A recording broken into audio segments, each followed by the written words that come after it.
All right, hello. My name's Josh, and today I'm sitting down with a friend of mine, Enos Hirschberger. Um, man, how do I introduce Enos? He has a podcast called the Amish Rebel Podcast, so you're definitely gonna want to check that out.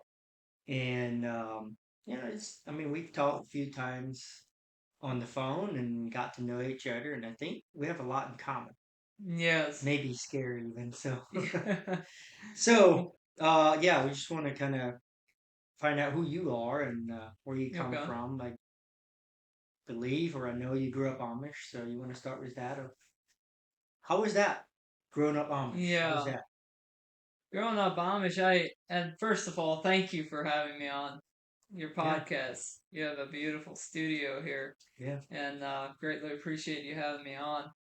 Um, Man, growing up was it was quite interesting for me. Like we, uh, similar to your experience, I think like grew up sports and trooper Amish. They're Okay. super strict and grew up in a community that maybe wasn't. I mean, they were very strict in the rules, but within the sports and trooper community, maybe it wasn't Mhm. the strictest sports and trooper community because there was a lot of partying, a lot of Yeah, yeah. rebellion going on. Right. But when I was a kid, I realized that our family was different from most of the other families. Like Mm. there was something. I thought, it was because we were super poor. Um, Okay. my parents were not very well off at all. I mean, I remember not having food in the house at times. Really? Yeah, just like Wow. just barely scraping by. There was a lot of really tough seasons that my mom and dad went through, house Hmm. fires and stuff like that. House fires? Yeah. Oh, how Yeah, they many? they had like three house fires Three? total. Holy. Like, is it like a chimney fire usually, or? Yeah, I think well the first one burned completely to the ground. I lost uh they lost their three oldest sons at the time, which Really? is my three oldest brothers, yeah. Holy moly. Yeah. And so then Three oldest. so Okay. yeah, so there's 10 in my family Okay. and which would be 13 with the three oldest. So Mm-hmm. 13 total. But Wow. brothers and sisters. I guess there have been nine brothers and then four sisters Okay. total, Mm-hmm.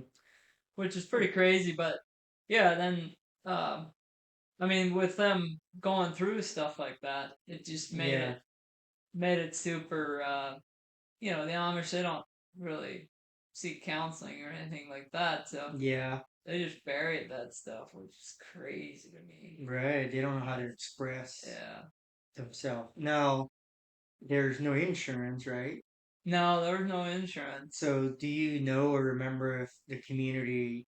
I know they come out to help each other with building a new house, of course, but what about paying for it?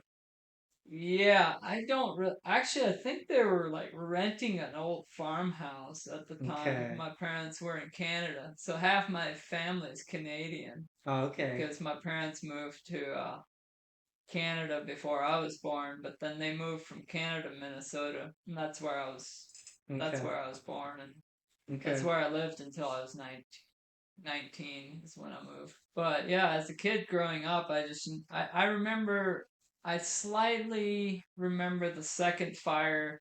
They lived in a shop and that pretty much completely burnt down. I mean, they were able to Mm. save some of it. In fact, we'd crawl up in the attic and see all the scarred lumber that was still up there Oh, really? from from some of it that they salvaged. Mm-hmm. The community did come together on that one, and Mm-hmm. I know that they rebuilt that. And then when I think I was maybe six man, I remember this one. I was probably 6 or 7. We had a house fire that moved from the shop to the house, Mm. and we had a chimney fire in the house, and that house was just I don't know what it was like. It was constantly catching chimney fires. Oh, wow. And chimneys were really bad, I guess, and that burned a big hole in the wall, so it didn't Mm-hmm. go very far. But it was scary because Yeah.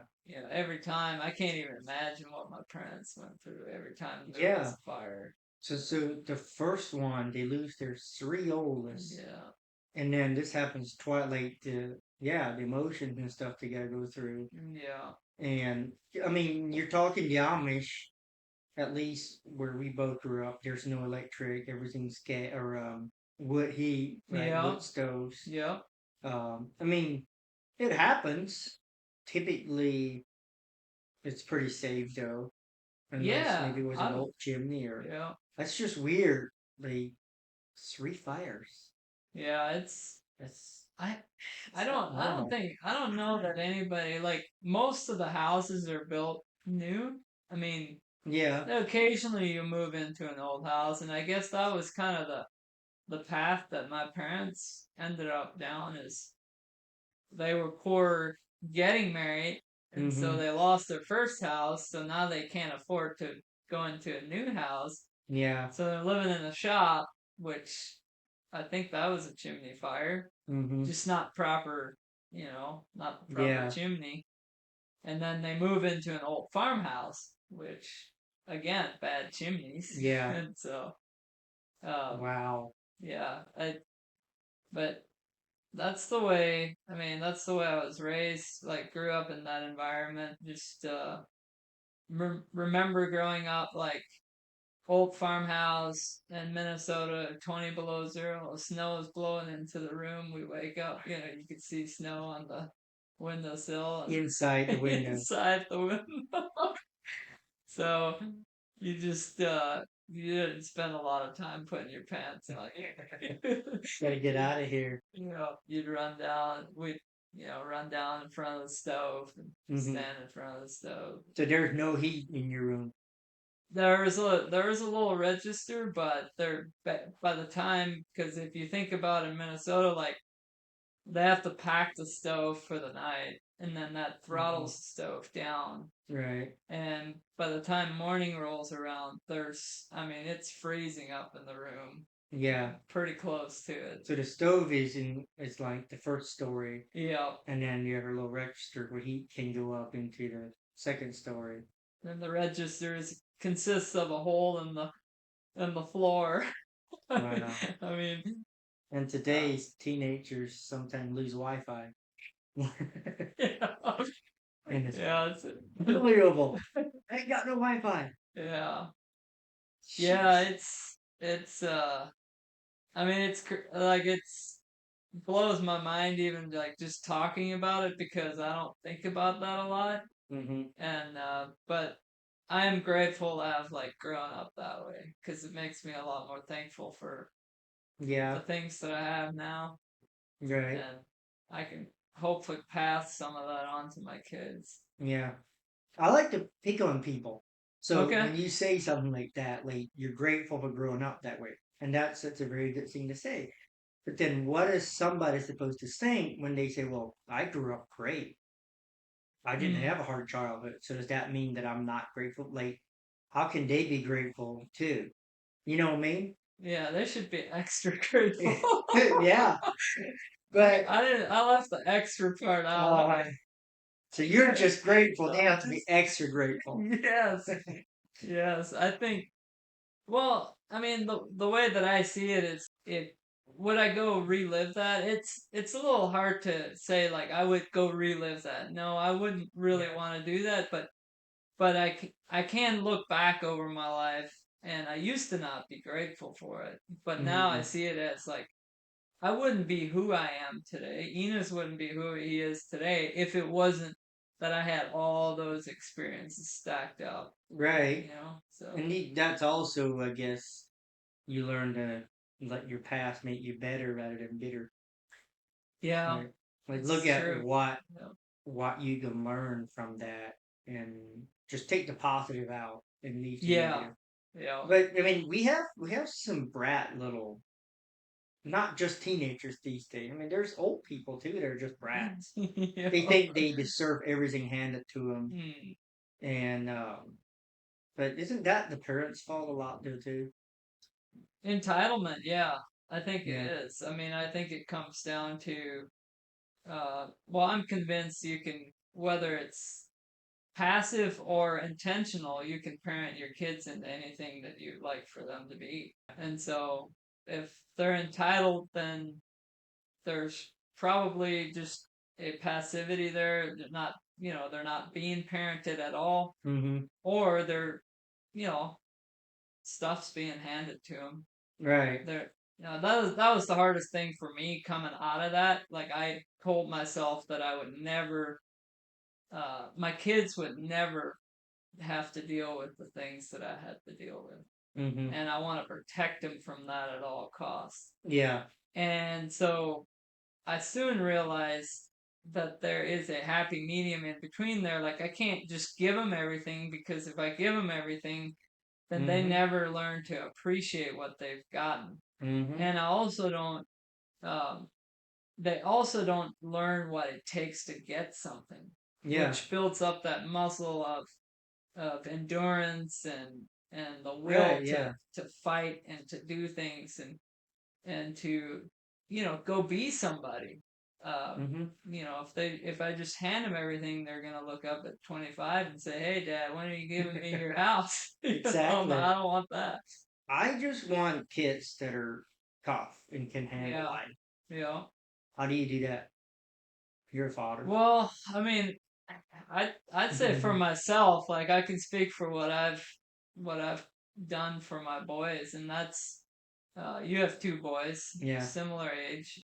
Early on, I realized that I need to let them struggle, like Mm-hmm. struggle beyond what I think they should struggle. Yeah. Struggle until Yeah. they choose to do something different. So I give them hard jobs. I give them difficult jobs, jobs that I Mm-hmm. may know that they're not even going to complete by themselves, but they're going to almost, Mm. they're going to push their limit trying to complete the job by themselves, because Yeah. that's what men do. We don't ask for help until we're almost at the end of what we think we're capable Yeah. of, and then all of a sudden we turn back. So my Yeah. boys, that's what I choose to do. Is like, hey, uh, you know, let's say it's mowing the lawn with an Amish push mower. They do Mm-hmm. that. They choose to do that. They actually want to do that. Yeah. But the lawn is pretty big, and in a Yeah. kid's eye, they don't really look at the whole scope of things and think, "Oh, I can do this in a day." Mm. In their mind that this is just cool and fun, right? But then Yeah. they realize a week in, 2 weeks in, a month in, like this is a job. Yeah. This is hard. This is difficult. And so it's not until they come to me and say, "Dad, like I don't think I can keep up with it. It's Mm-hmm. the grass is getting too tall," or something like that. I'm using that as an example, but they Yeah. do they do mow the lawn with an Amish push mower, and I think it's really healthy for them, because it gives them an appreciation that Yeah. that's difficult. It's a hard job, but Yeah. it's nothing compared to what they'll be facing in the real world. Because it's hard to push them to do something that you don't want to do, and you know they don't want to do it. Yeah. It's so much easier for me, at least. It's so much easier to just, yeah, let me just get that for you, right? Yes. Yeah. And I used to do that. I used to, Josh. I don't know. It was challenging for me to let go and Yeah. say. I actually made it a point, at one point, to say, I will not help you unless you're in real danger. I will not help you unless you ask for help. Mm. And until then, I will sit and watch you struggle, because Yeah. I think there's a correlation there. Yeah. I want them to learn that it is as simple as stopping and asking. Mm. And if they can stop and ask, Mm-hmm. uh, maybe later on in life it'll click that, hey, I can stop and ask God for help when I'm in a Yeah. struggle. Yeah. So That's a good point. And you have how many kids?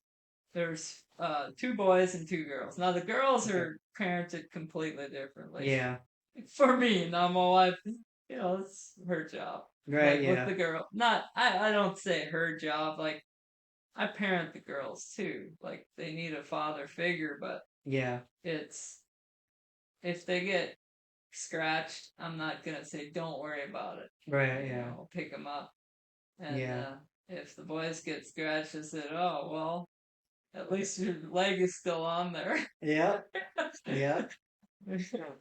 I definitely pick them up and hold the boys as well, but Yeah. it's not as the girls are just more fragile. They're more sensitive, and Mm-hmm. I don't expect them to physically do even close to what the boys do. And Yeah. so, Um, I don't know if this do you talk about it publicly, like do you got a few that are adopted? yeah, we do Yeah. talk about it publicly. Okay. Our three oldest are adopted. We got into foster care. Okay. I was curious Uh, how that happened. yeah, we were gonna adopt. Like we really wanted to make a difference in kids' lives, Mm-hmm. and we were gonna straight up adopt. And then we had a series of things happen. We really felt like God's pulling us to get into foster care and get involved in that system, and so we did, and we had a couple of kids in our home, and we ended up with the oldest one, Trace, and Okay. he's been on the podcast several times, and he was quite the character at the time. Yeah. When How old was he? he was 4 years old. Okay. Anyway, so long story short, we end up finding out that he's got two siblings, and we said no way that we can't split them up. Mm. So we chose to take all three of them. Those are our first three kids, and From we 0 to 3. from 0 to 3. How old were they, the younger ones? The twins were 2 at the So time. you have a 4-year-old and twins that are 2. Yes. Yeah. That had to be hard Yeah, that to was probably one of the more challenging seasons in my yeah. life. How was it for them to sort of you have to build trust with them because you're not their Yeah. parents. How did you do that? When we got them, it was like us figuring out who we are as parents, and then Mm. figuring out how they fit in our home structure, right? So it was like they're in a new environment, we're in a Yeah. new situation. Like so there Good was a lot, perspective. yeah, there was a lot of things that so we began to like just put structure in place and routine and Okay. just followed it to a T. And Mm-hmm. I felt like that gave them security in a unique way, Mm-hmm. and it allowed them to see that we want the best for them. Plus, they felt safe. Yeah. It's probably the first time in their lives that they've been in an environment where they felt structured. Mm-hmm. They felt routine. They saw that they were being taken care of really well. Not they were in another foster home, and I'm sure Okay. they were being taken care of there, but I don't know what the routine was like. Was it what we had? But Yeah. they love discipline and structure. Hmm. Most parents don't realize that. Yeah. Like that's why a child acts out because they don't. Well, number one is like they're not getting the love that they feel like they should get, and then number two is they're not getting disciplined. Mm. Like think about like, do you like to be not disciplined or disciplined? Like which one do you think serves you better? I never thought about it much. I know being disciplined will serve me better, Yeah, I but mean, I never thought about it as a child that I wanted to be disciplined. yeah. Ask your children. Hmm. Interesting topic. Yeah, so it's I ask my children. The rules are pretty clear. Mm-hmm. So it's the same way within the world. The rules are clear. Yeah. Do we choose to follow them? If we don't follow them, we will be disciplined. Yeah. And that could be the cost of our lives in prison, Right. Yeah. whatever that is. But it's still discipline, Yeah. and so it's not a new concept. It's just the world has gotten so far away from disciplining children in a healthy way. Mm-hmm. because it's the world is on a path of rebellion, That's and for sure. so children are no exception to that. They don't want Yeah. us to, they don't want disciplined children. Otherwise, like, they know what they want. They're going to grow Yeah. up to be confident young men and women Mm-hmm. to, you know, Mm. be able to make a difference in this world. And so I have a lot of conversations with my kids about that, Mm-hmm. and then I will ask them on a regular basis if they think that it's a good idea to be disciplined, Hmm. and they will always come back with a yes. Yeah. And I never thought of that. Yeah. Well, I noticed we just had some amazing ribs and potatoes for lunch Yes, they that my were wife cooked very, up, very good. and but I noticed that they were very well behaved, Thank and at you. the table they're quiet, they're very respectful and disciplined, I guess. And so I thought, Thank you. okay, I gotta ask you how you did that, because it's I would imagine maybe I'm wrong. I just thought it might be harder if they're adopted because they didn't have that connection with you as a baby. Yeah. But I don't know. Is it? Do you think it is harder, or is it? Well, it's definitely harder because you're working through all the emotions of their trauma from whatever age. Yeah. The youngest were 2, but they still had emotions. They already Right. had Yeah. created Oh yeah. emotions and ties to people, and so Yeah.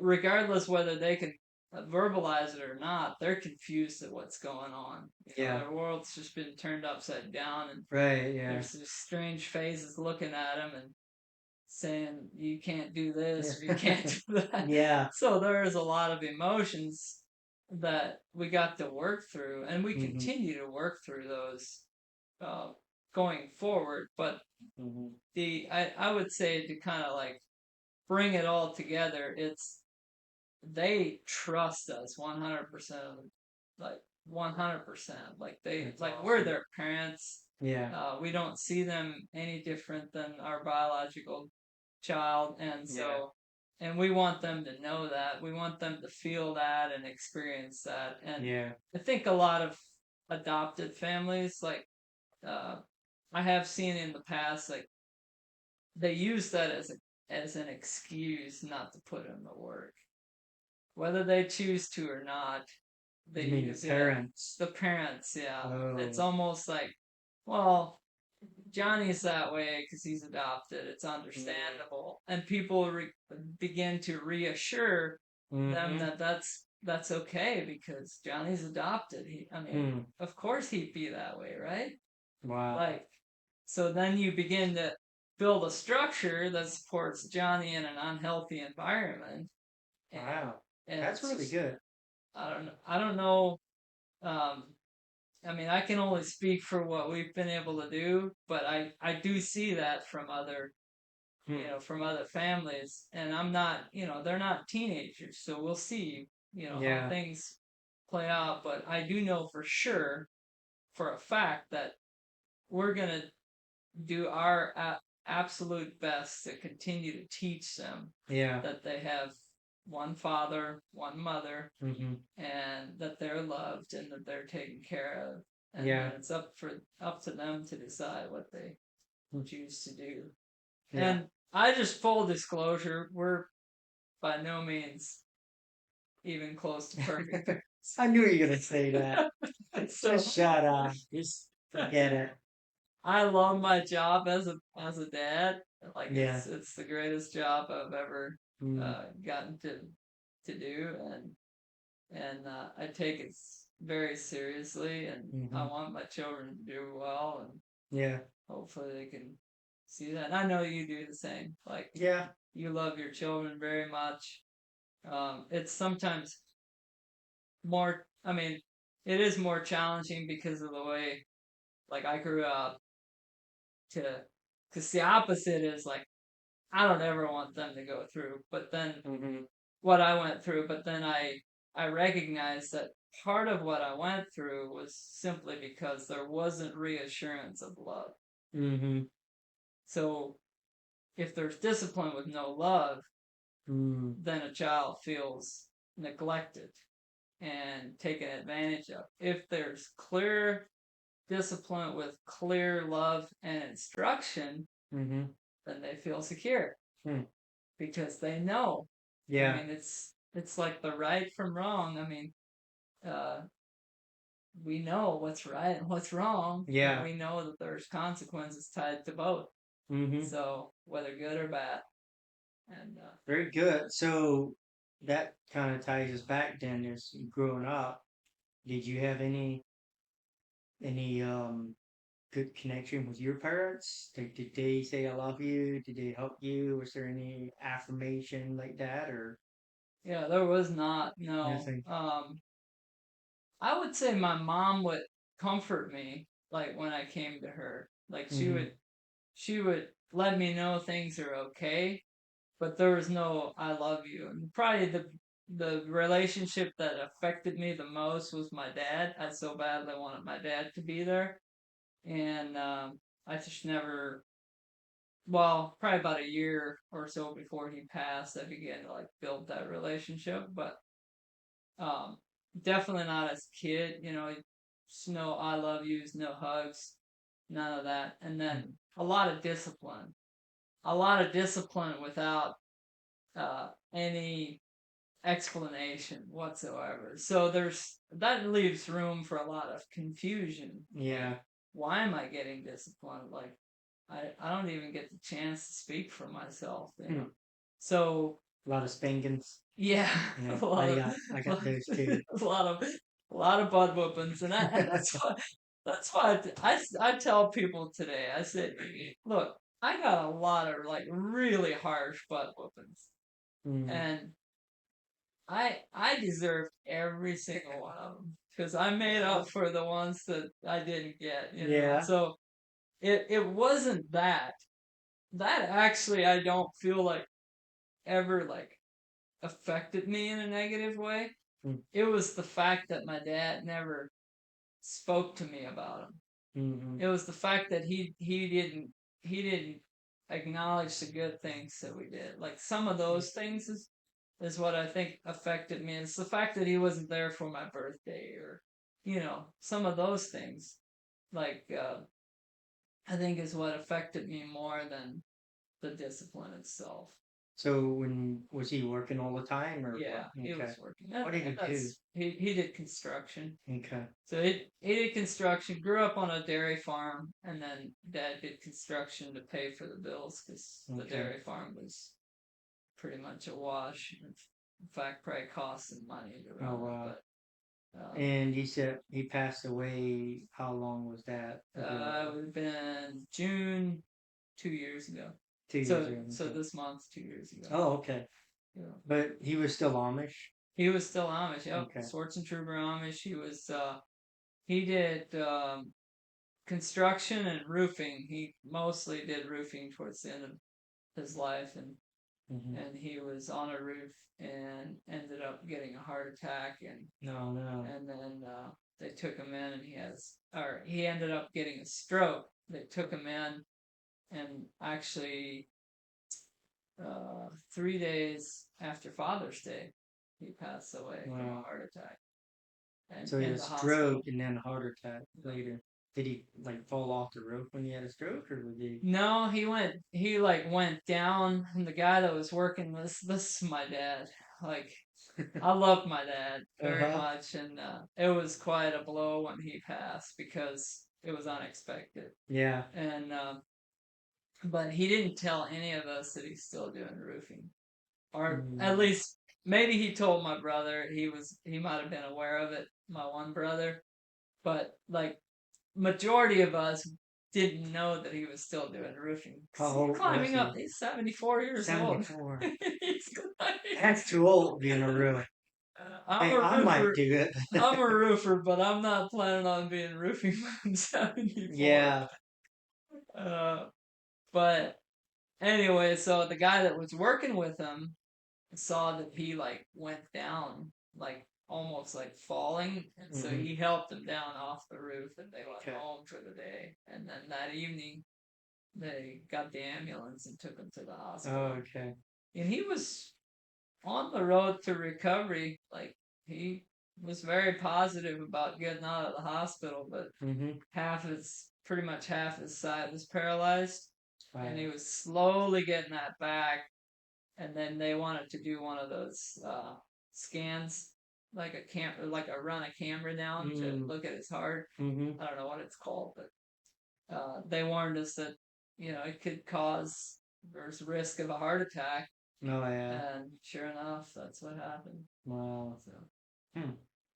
but we weren't able to be there at the time when he passed. We were kind of holding back since he was in Minnesota. We're in Texas. We're holding back to see he's going to be released or what's going to Okay. happen. Hmm. So yeah, So, going back to being Amish, at what point did you decide to leave and why? yeah. I mean, I left. Actually, I left at the same age you left. I left when Yeah. I was 19. Okay. Uh, I was gonna leave when I was 16, and then somebody talked me out of leaving because they thought I was too young. Similar to your Yeah. story, Same. it's Same. pretty wild because my brothers had left. My one brother left when he was 17, and so I wanted to get out of there. Mm-hmm. I was done with the Amish. But since I didn't leave, um, I got into a lot of trouble. And then at the age of 19, I was at a very, very low point in my life. Mm. Was on drugs, drinking all the time. Actually, for an Amish kid, I didn't really have a job anymore. I was just Oh. drinking throughout the week, going partying and whatnot. I had my own Wow. car. I had a driver's license. Really? Wow, I you're had cut, Amish. I had cut my hair. Like my parents had pretty much put up with. They had put up with a lot of Mm. stuff. They knew you had a car. Yeah, I'm pretty sure they knew I had a car. Wow. Uh, they put up with pretty much everything except kick me out of the house. Like I Mm. should have been kicked out. Yeah, I'm And surprised. A lot of places that would not. Have well, not they done. got shunned for it. Oh, really? And yeah.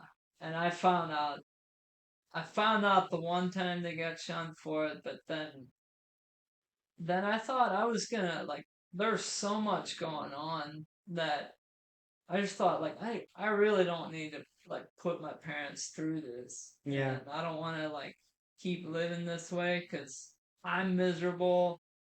They're catching flack from the church. I don't want to be Mm-hmm. Amish, but I guess it's that's the only way I'm going to heaven because at that time I still believed that was the only way because they kind of brainwash you with that, Yeah. Yeah, they do. and so I decided, I'll go on one last trip, and that was a trip to Ohio. My sister lived here at the time. Well, she actually still lives here, but they were going to Texas for a missions trip. She said, "Hey, you don't have anything going on. Like, why don't you come to Ohio and go with us on this missions trip?" So, all right, might as well. Don't got $5 to my name. That's what You're we'll good. do. Yeah. I'll go. And I literally had $5 when I came to Ohio. I had Wow. nothing. And I went with them on a missions trip. And before I left for that missions trip, I began to ask them about. They had recently left the Amish. They Okay. were they were baptized. Swartz and Trooper Amish, married Swartz and Trooper Amish, had several kids, but they had recently left Okay. through getting saved. Uh, and so I wanted to know more about a relationship with God. I mean, Mm-hmm. I'm pretty messed up. I don't have anything to lose. so so my brother-in-law is like sharing the gospel with me, and and that evening I go to bed and I'm thinking, well, if there is a God, like I mean, the only way I know to do is the old Amish way is get down on my knees and start praying. Mm-hmm. And so I got down on my knees and I just said, if there's a God, like I want to know you and I want you to be real in my life. Mm. And I asked him for forgiveness and boom, like my life changed.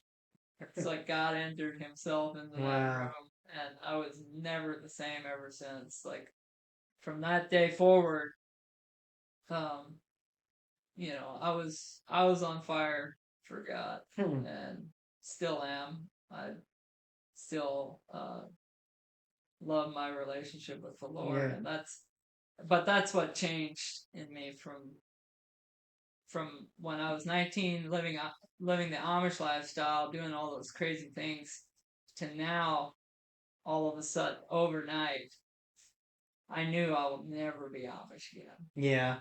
Like there were so many answers questions that I had answers to, or that I wanted answers to within the Amish, but they couldn't provide them. Mm-hmm. When I got saved, it all started to make sense. Hmm. And I started reading my Bible and started to understand why they don't have answers, number one, why they can't explain some things, and so all the rules and stuff.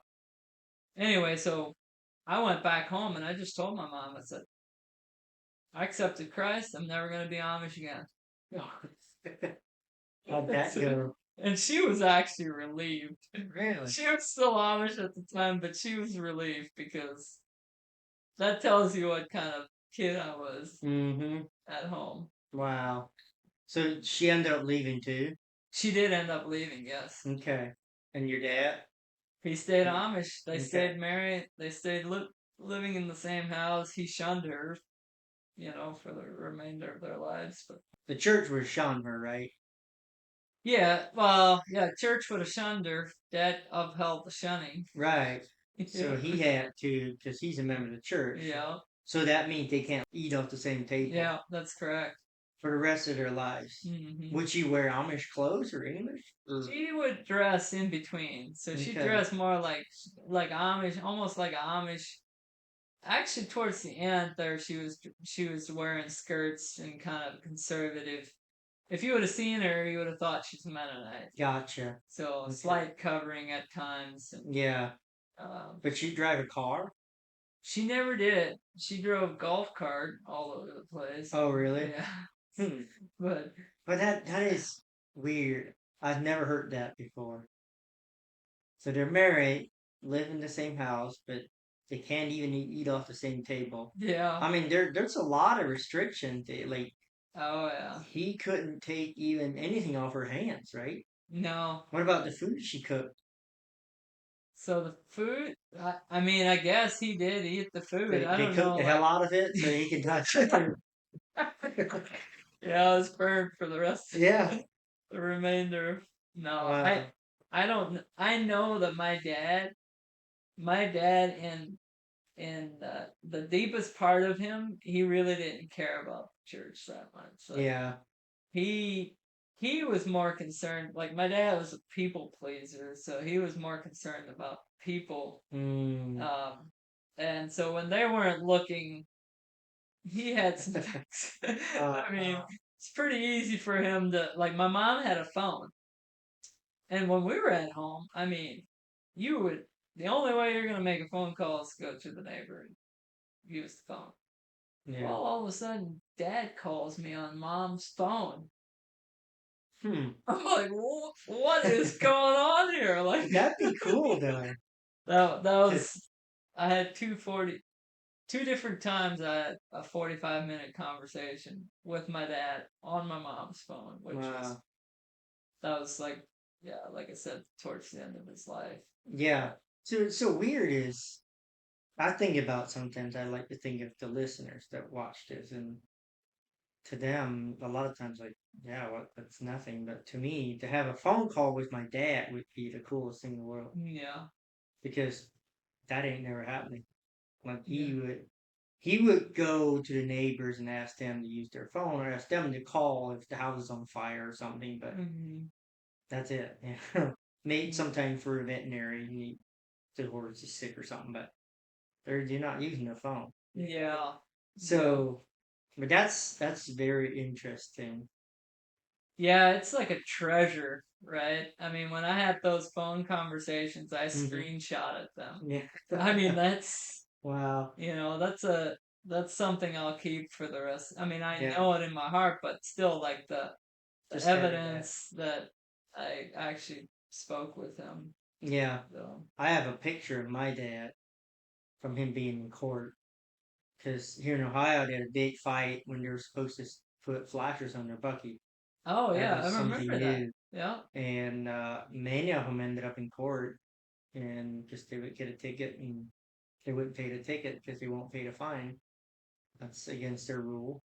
And I didn't know so, that. yeah, so they go to court. And so there's this guy that he does Facebook Live and stuff for the Ashland County News, he calls himself. Oh, okay. So he would take pictures and put them online and stuff. Like, there's my dad standing there in the court. So, What? and I got the picture. That's wild. The only picture I'll ever have from him. Wow. So Now, do you see your parents?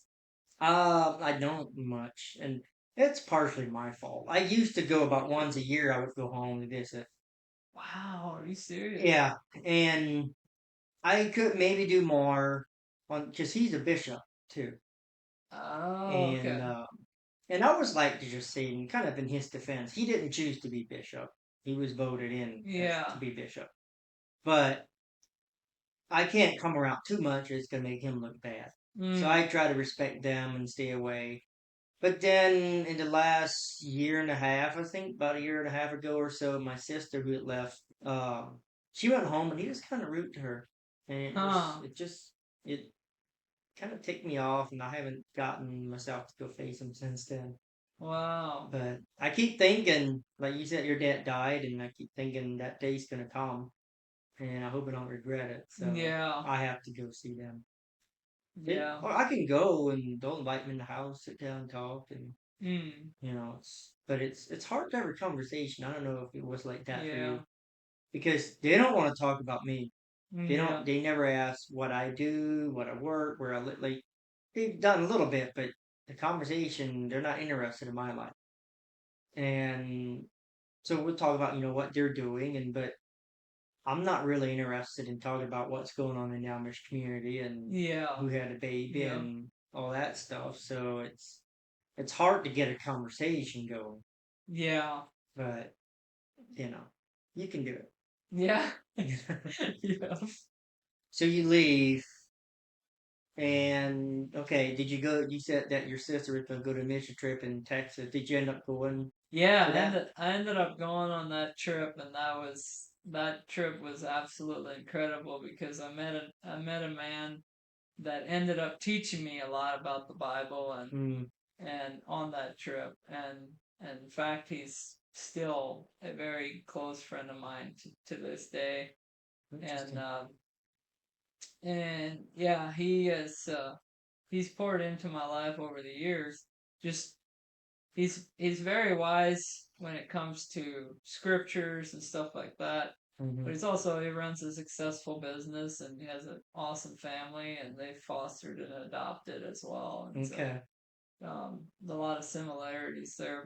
Yeah. But yeah, I did that and then I ended up going. I stayed for 3 months because I didn't trust myself to go back into the environment I was in before. Mm, So I stayed in Ohio for 3 months, went back to Minnesota for about another year, and then I moved permanently back to Ohio until okay. until we moved to Texas. I lived in Ohio for about 10 years Okay. there, but I mean That. I'm leaving a lot out, but yeah, that was I had come back from that missions trip, stayed a little while, and then went back to Minnesota, and there's just nothing there. Your friends are not Mm, like I go hang out with my friends, but I want to talk about Jesus and they want to drink beer. Like, oh, like it's not the same thing. yeah. And I still love my friends to this day, the ones that I used to party with. Hmm. Not that I'm condemning them by any means, but I was just in a different phase in life then. Like Yeah. I didn't want to continue to destroy myself anymore. Yeah. So So you have to get away from people that influence you. yeah. And then when did you meet your wife?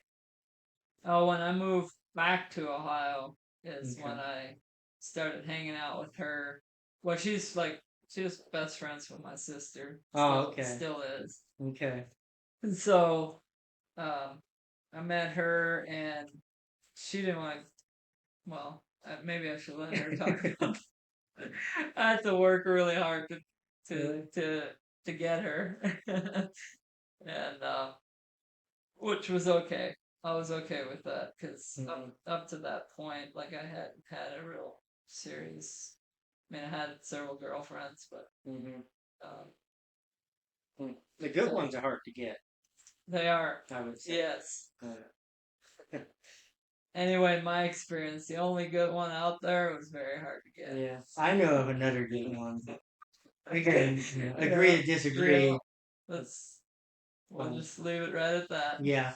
So you get married, and then how do you end up in Texas, where you live now? So we got married and we had no intentions on having like having kids or Really? growing a family. We I was just done. Like I have 50 some nieces and nephews.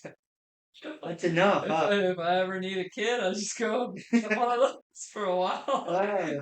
Back. Can I borrow Uh, your nephew, my nephew for a week?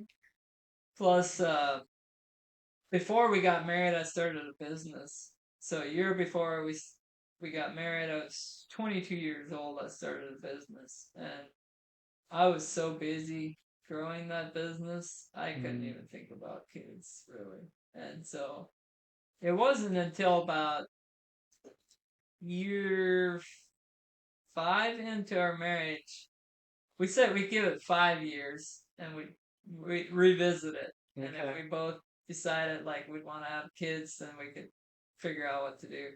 Yeah. 5 years came around, we still weren't ready. Oh yeah. We're still building the company, Right. still growing the company. What are We you with were it? transportation, and we were Okay. going all across the U.S. Her and I, team Really? driving. Yeah, So you got your own truck? yeah, Really? What yeah. kind of truck? A cool one or? It was a. I had a couple of uh, Finales and Duramaxes. Oh, not Like semi. not semi, Well, what no were you pickup truck hauling? and trailer. I did own one uh W900 Kenworth. Okay. That was a cool truck. So is it like hot shotting? Mostly hot shotting, yeah. Like Okay. hauling those little teardrop camper trailers and Oh, all those like RV campers out yeah. of Indiana Well, the or do you know the teardrop manufacturer out of Sugar Creek?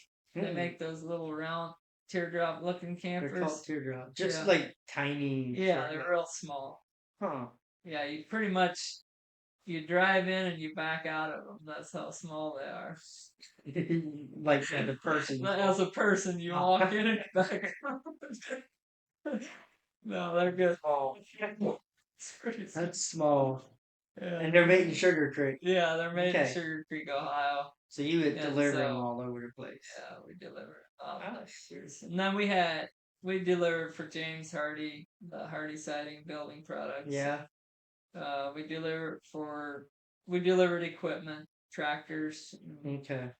So and you had a trailer you would put them on the trailer. yes, Okay. I was yeah. imagining you just put one behind your truck.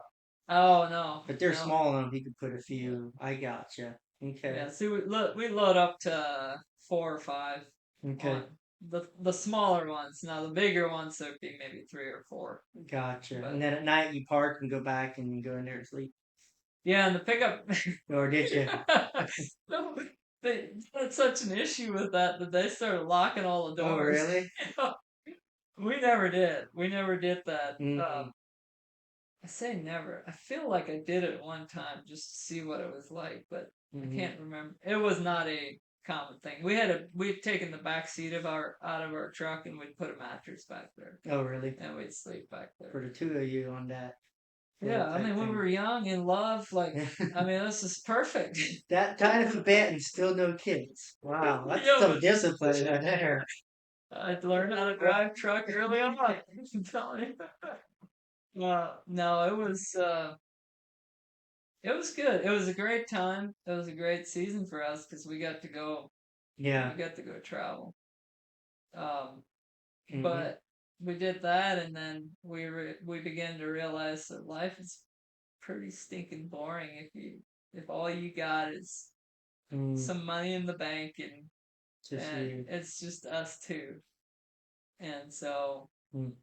it's almost like it was designed not to be that way. Yeah, I think it probably was. I think it was. Yes, I truly believe it was, and that's Yeah. when we started feeling the nudge to move to Texas, because that's Okay. where we adopted 3 kids from. Right. But like, were your family there or something, or like just No, Texas? You threw a dart at the map and hey, it hit Texas. Had to be yeah. something. So there was I mean, a lot of thoughts went into where we want to go, and Tennessee was one of the states we had put on the map to go to.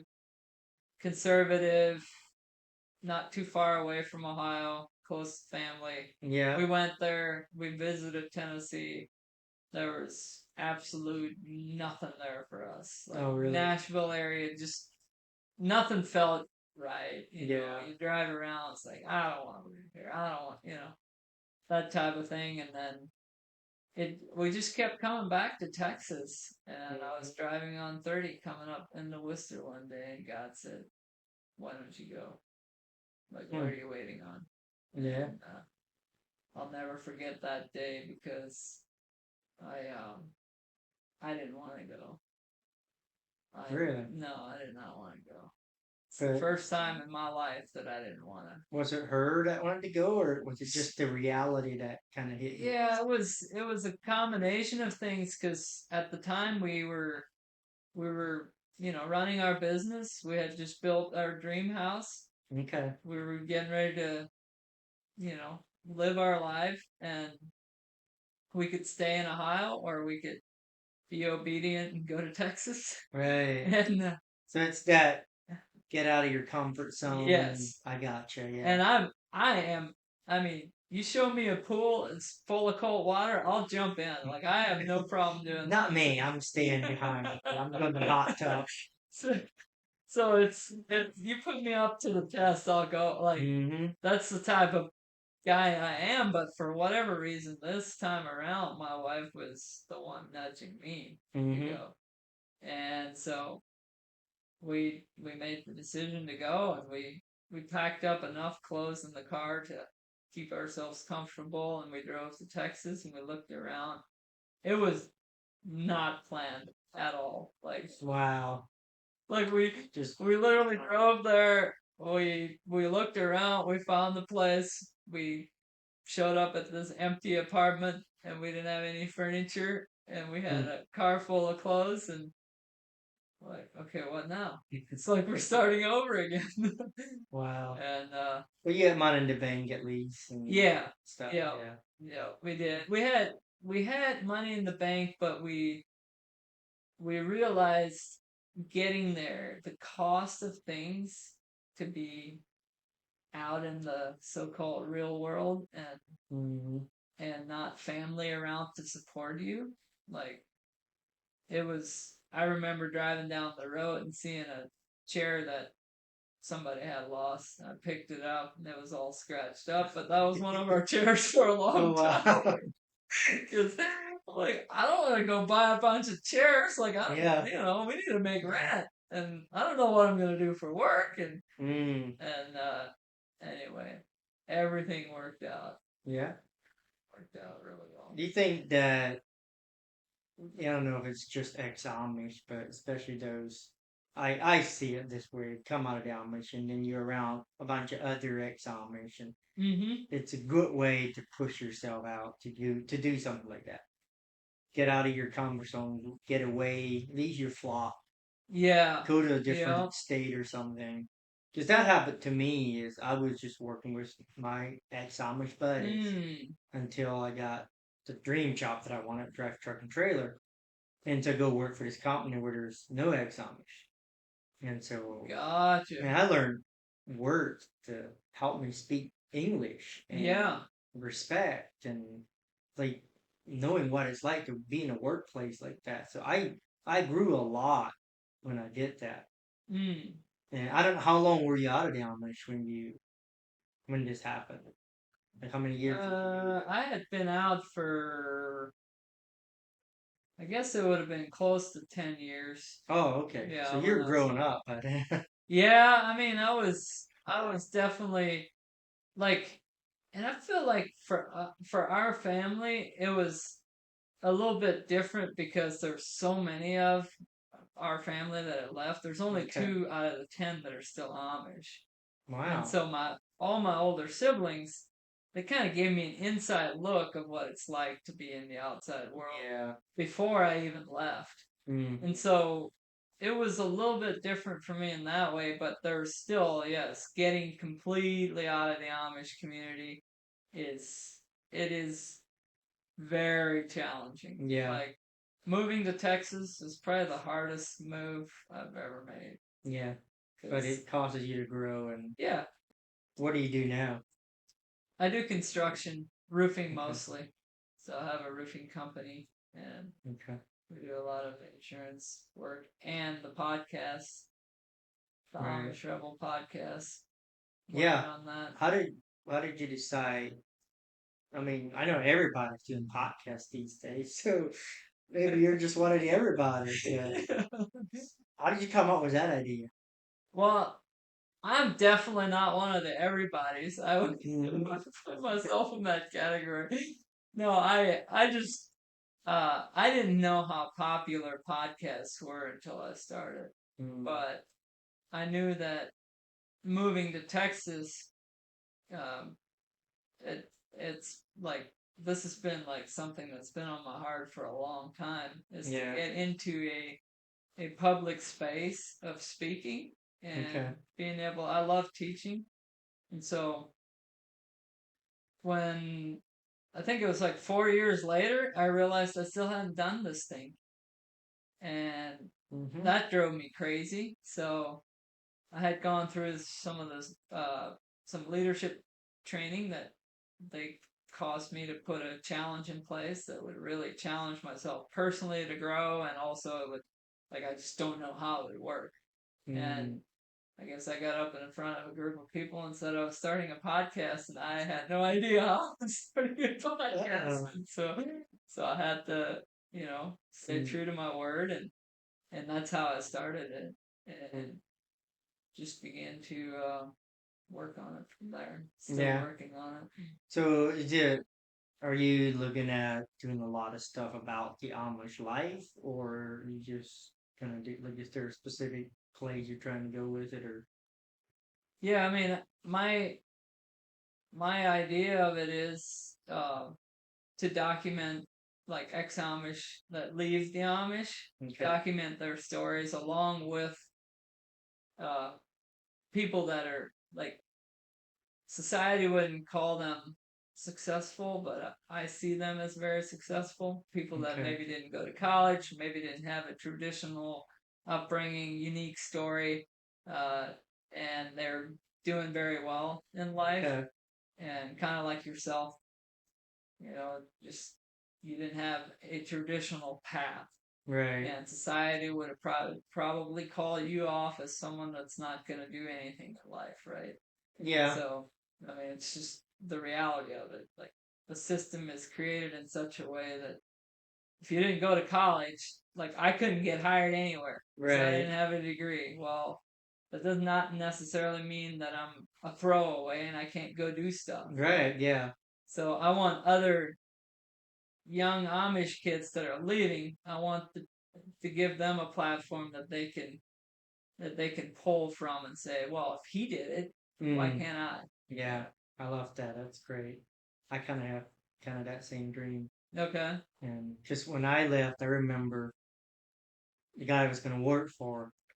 Yeah, I would pull up with my friend. He was driving, of course, and he's doing construction. I see this nice big red Chevy pickup truck sitting there. And I remember I looked at it and I thought, well, that can't be his truck because no ex-Amish Mm, person could afford that. And it's kind of weird now looking back, where did I even get that idea from? But mm. that I had this mindset of, well, you're behind. Like I can't do what others could do Oh, because I was Amish. And yeah. yeah, we need more people to show that. I mean, there's billionaires in this world that dropped out of high school, Mm, and I think yeah. it's changing, isn't it? A little bit where a company used to not hire you maybe if you don't have if you didn't have a college degree or GED or something. I think you're kind of seeing that that's not that important anymore. Yeah, it's definitely shifting, but maturity still lies in, or at least when I applied for jobs. Mm-hmm. Like the reason I started my trucking company is because I couldn't get hired on a trucking company, Oh, wow. and it irritated me to the point where I said, Mm-hmm. all right, I guess if that's what it is, then I'll just go do my own thing. Yeah. Like I'll figure it out. But was And that a curse or a blessing now? it was absolutely a blessing, and I'm thankful Mm-hmm. for that.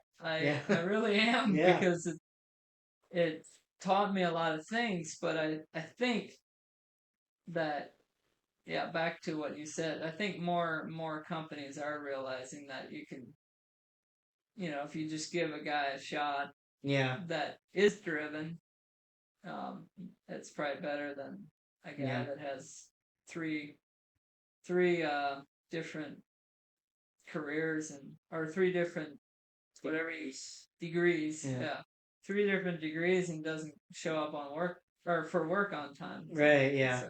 But we're not saying that you shouldn't go to college or get a degree, I'm right? saying you absolutely should not. Depends on what you want to do. If you want to be a doctor and you're going to work Yeah. on me, you better have a degree. Right. Yeah. Yeah. No, I'm saying if I mean me personally, I'm saying if you need a degree for your field, I mean I think that's the wise thing to do. I Yeah. encourage my boys like, hey, if you want to go to college for something that needs a degree, Yeah. go to college. Like, Mm-hmm. but you don't have to go to college to be successful. No. There's so much information out there, and sometimes it's just starting at the bottom. Work hard, be better than the other people, stay longer in the evening, start early in the morning, Yeah, show that you're worthy. They'll put you up there, you degree or not. You'll get up there if you're willing to work for it. I'd agree with you on that. I mean, I prior to starting my own thing, I did very well just Yeah. showing up to work on time. Hmm. That's a That's big one. Just showing up. Work showing up. ethics. Yeah. Yeah, work ethics. Yeah, well, we're an hour in, Okay. and these things always, you think you can pack a lot into an hour. It's crazy. It gets Right. interesting. Yeah. It's So, fast. anything else you want to say? Man, I just want to encourage you keep on doing what you're doing.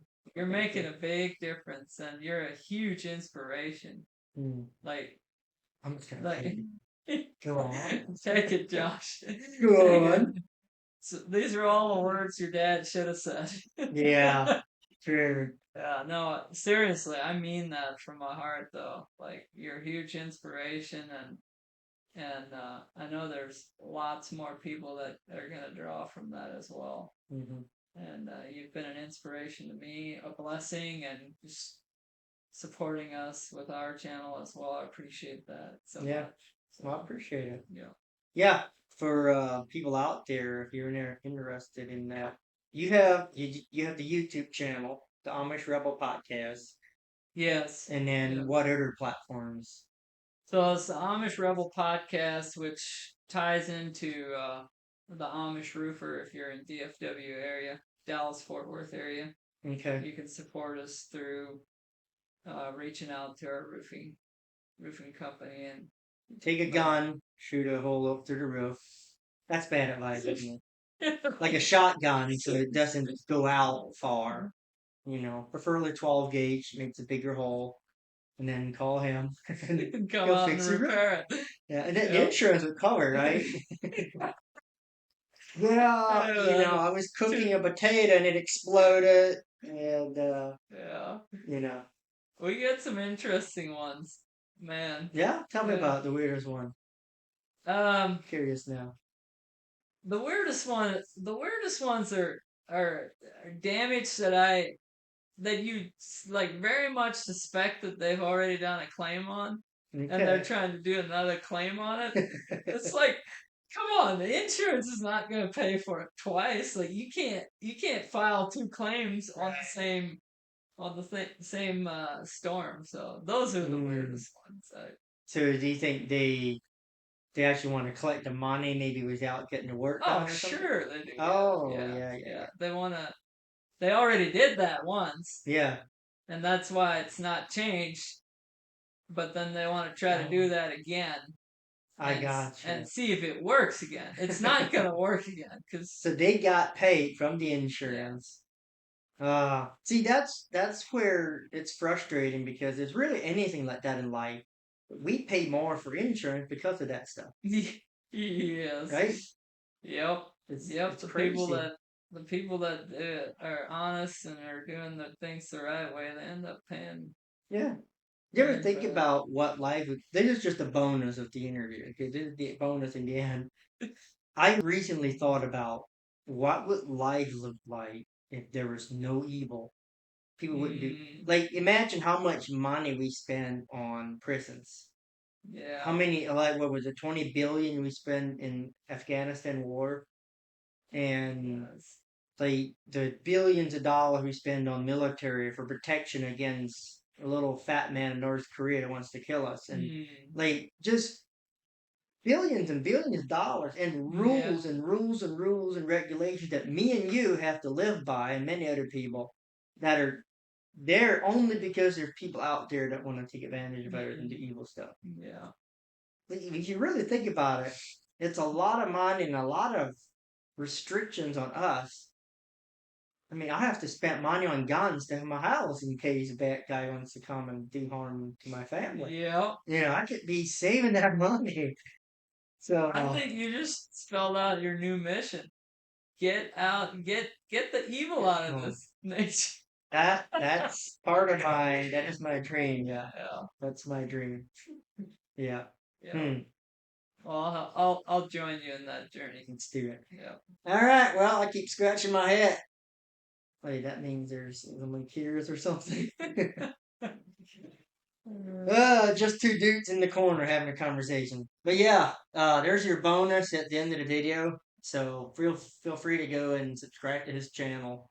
It always helps, even my videos, if people hit that like, the thumbs up button, and maybe share it with people and tell your friends about it. The Amish Rebel Podcast. It's a pretty cool name. Thank you. Yeah, pretty clever. So, all right, have a good one. See ya.